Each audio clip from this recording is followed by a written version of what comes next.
What up, Raflitos? Welcome back to my channel. Today we're in the botanical gardens.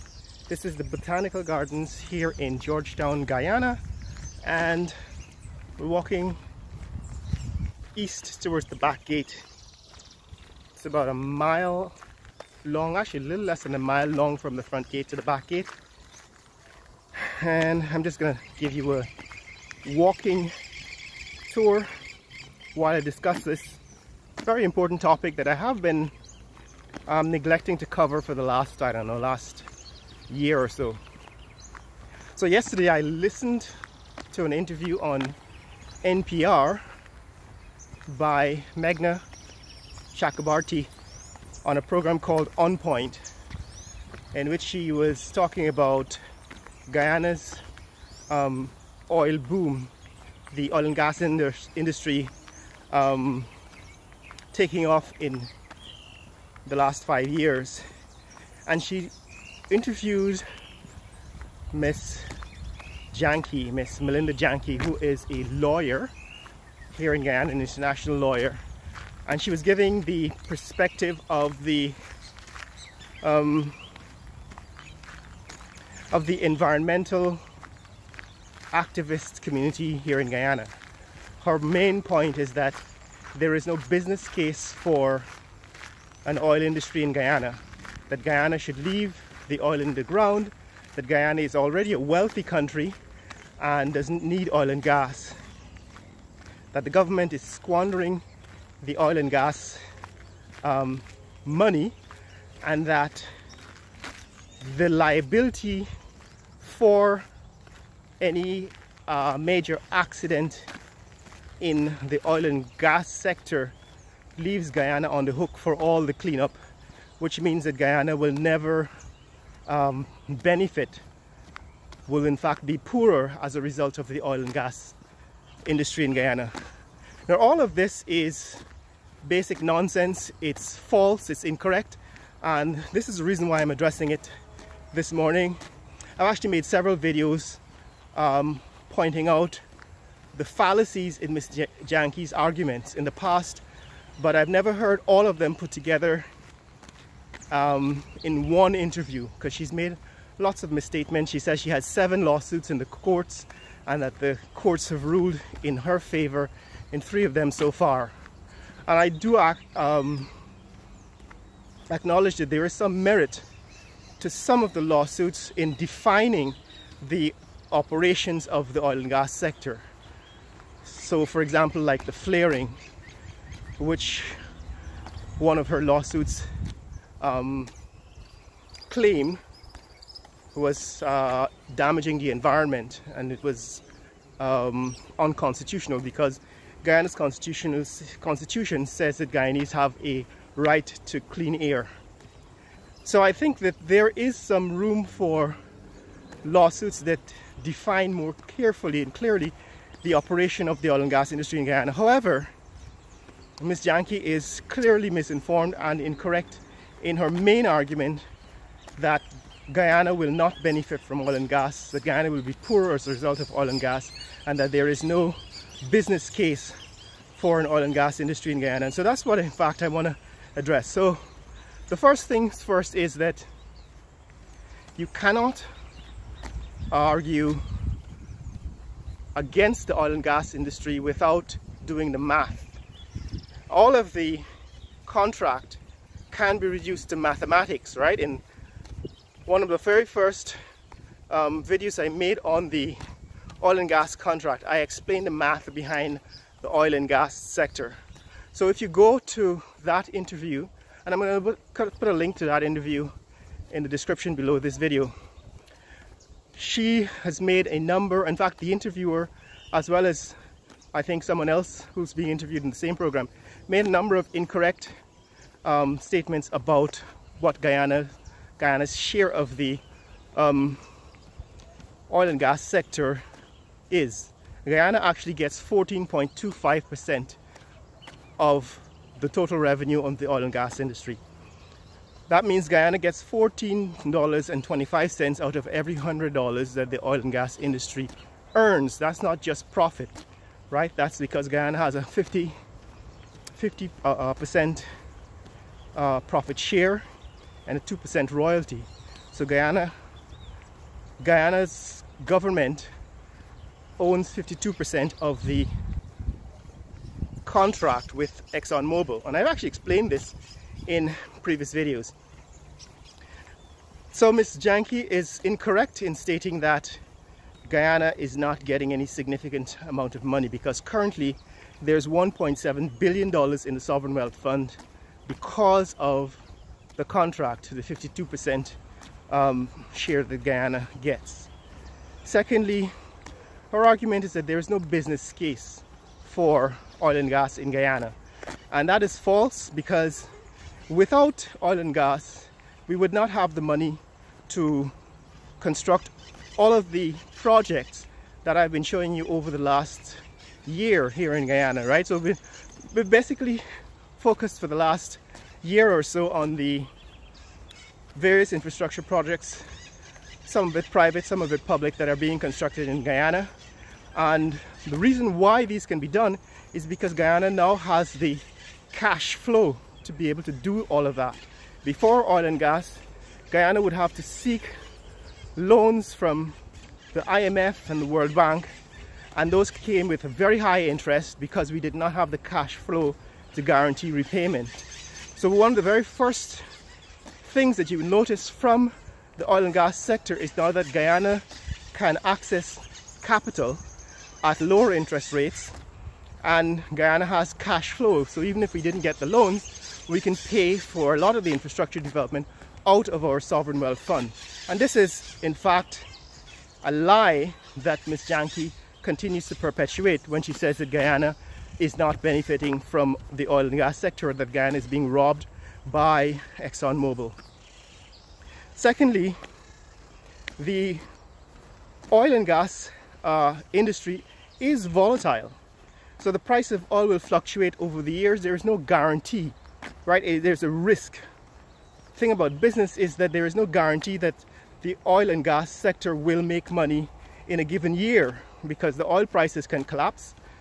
But what we do know is that if you have been following the trends over the last decade or so, the amount of oil being consumed by the world is not decreasing, it is increasing, even in spite of all of the talk about climate change and global warming.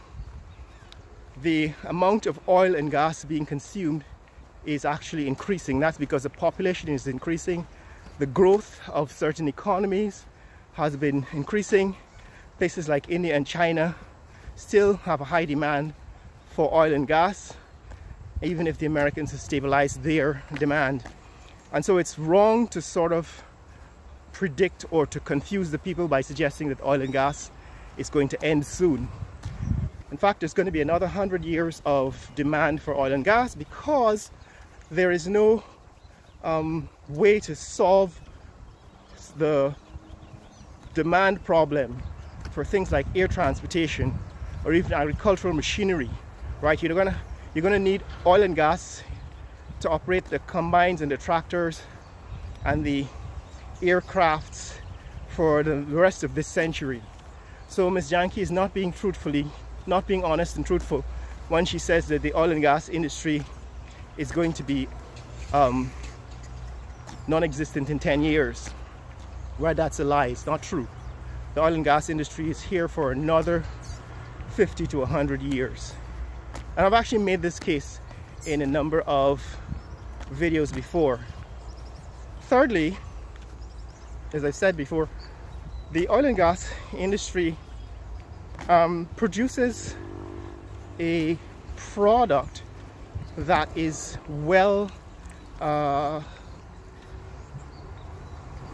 studied and that is in demand. It's like cocaine. It's like a drug that sells itself, and for that reason there is a business case. In other words, it's one of the things that we have to do very little to sell.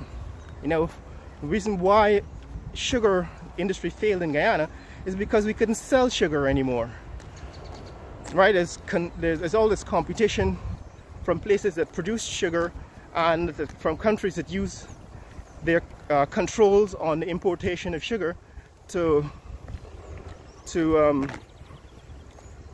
manipulate certain parts of the world, certain countries, right? So oil and gas is less susceptible to that kind of manipulation.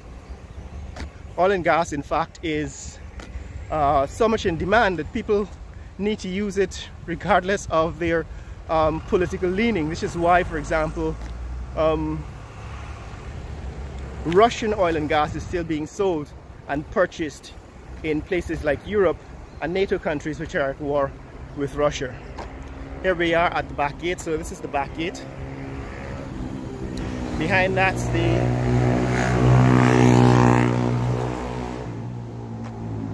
the orchid gardens, and so now they're putting in the new facilities. Space Gym is already operating in the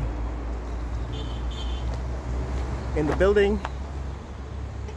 I don't know if the hotels are open, the hotel rooms are open, but there's Space Gym. I think there's another company that's building a roof garden with a pool and a pool deck and some cocktail lounges and so on. So that's what's happening at this end of the back end. So like I was saying, oil and gas sells itself. So the case for Guyana being involved in the business of oil and gas is that we don't even have to sell it, right? You don't have to spend money marketing oil and gas because it's a product, it's a commodity that sells itself. And that's one of the reasons why it's a very good industry to be in. The money just flows because the demand is there. Even with the growing conversion from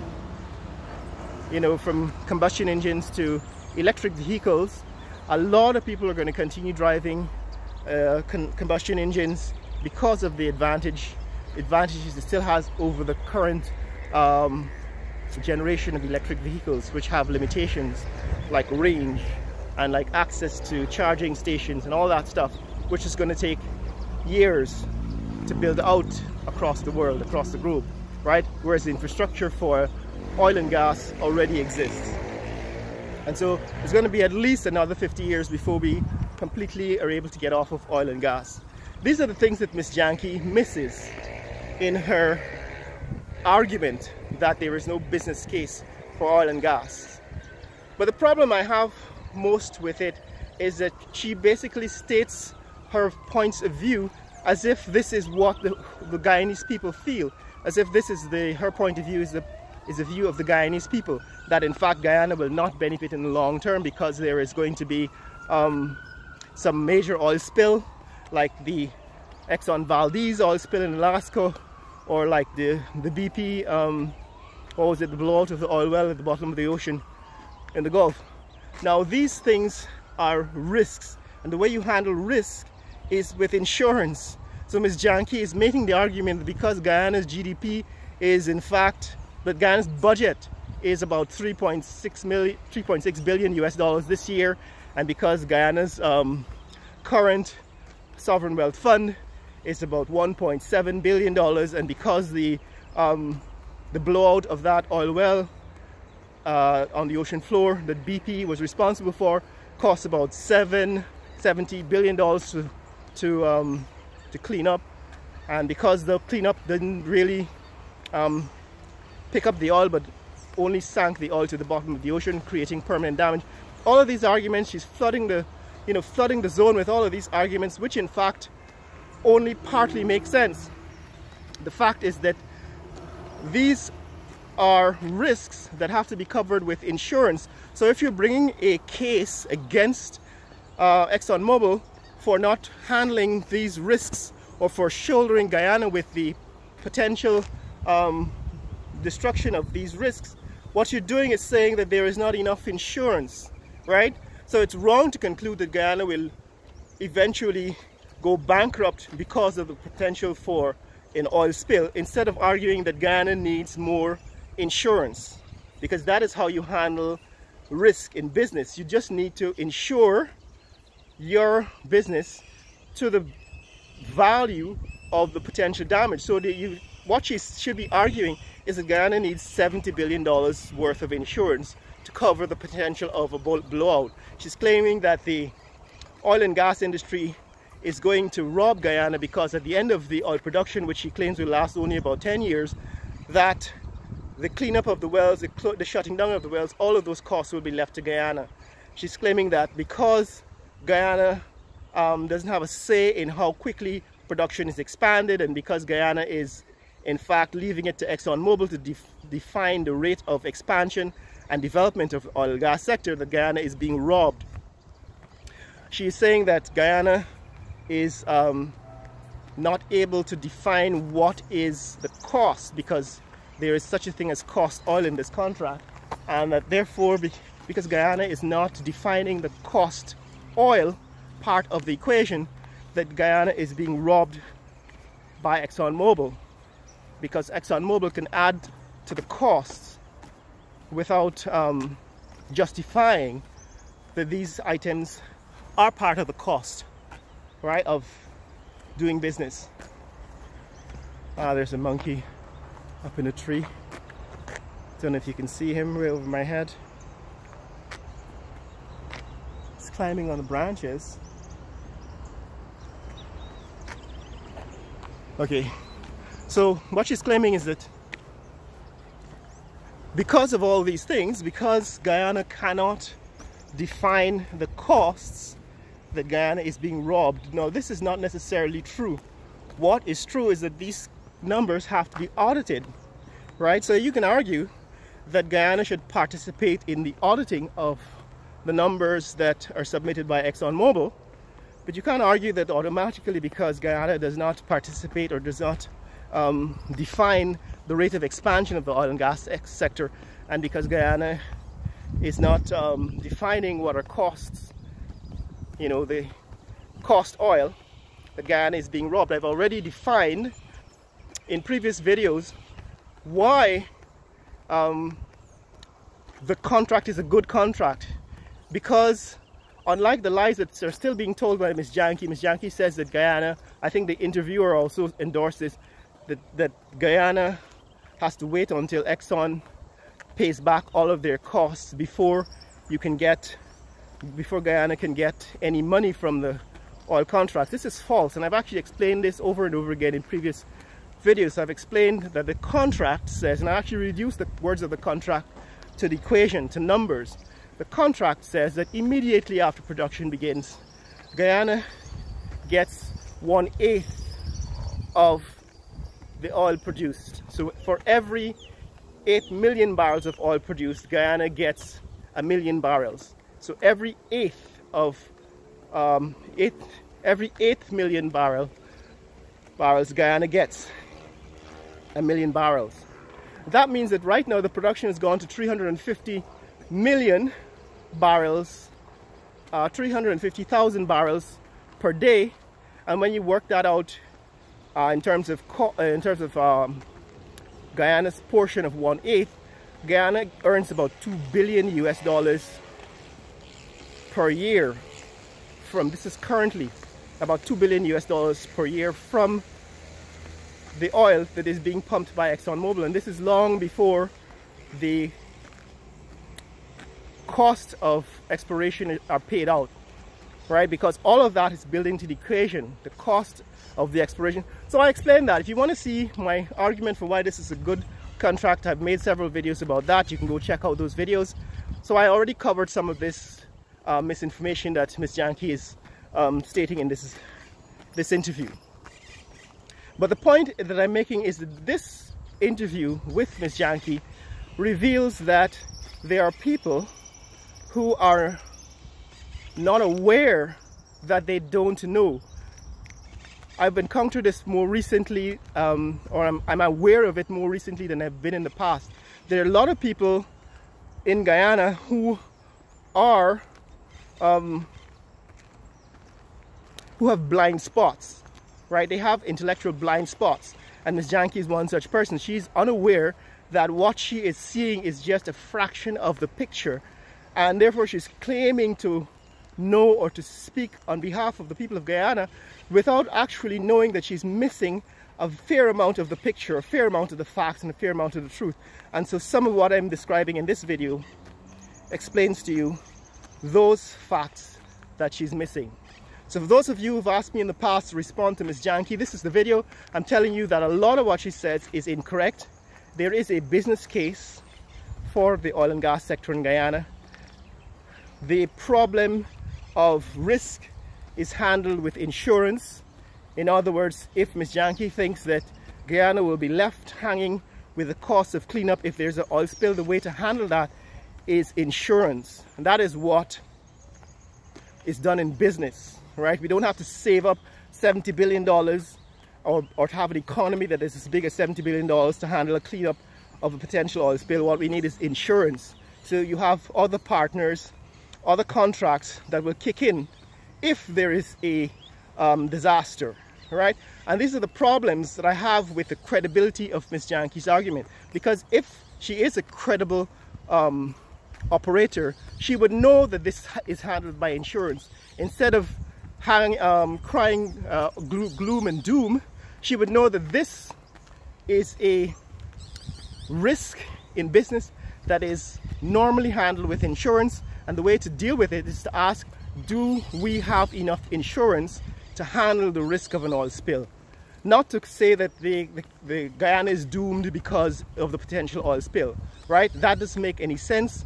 It is incorrect, and it's misleading, and it's lies. So I'm incensed by her interview, by what she said on this interview with Megan Chakrabarty. And on Point, you can go listen to that interview. I'm going to leave a link in the bio, in the description below. Tell me what you think. Tell me if you agree with all of these things that I find wrong and really annoying about the way Mrs. Janki is presenting her point of view, as if it's Guyana's point of view on the oil and gas sector. Let me say